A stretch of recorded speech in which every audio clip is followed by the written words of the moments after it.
Welcome to Samba Samba. Enjoy the video. You start by checking why Chrome on Android won't accept extensions. Google restricts them.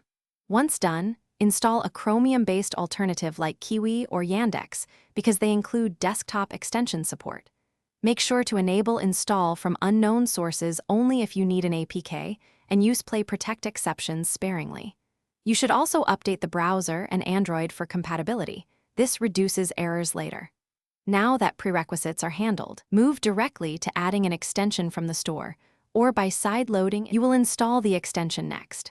First, open the browser menu and pick Extensions or Request Desktop Site. This exposes the web store interface. Once there, search for the exact extension name and tap Add or Install. The browser will prompt permissions.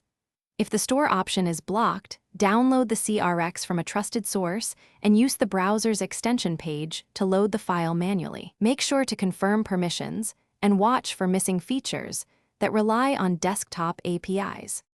You finish by enabling and testing the extension. Open extensions, toggle it on, and review requested permissions so nothing surprises you.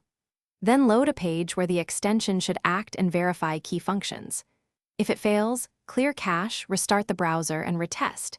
Extensions often need a fresh session. If problems persist, update the browser, remove and reinstall the extension, or choose an alternative that supports mobile. One troubleshooting tip: incompatibility is common. Try a different Chromium-based browser before spending time. Thanks for watching. Consider subscribing if we helped you.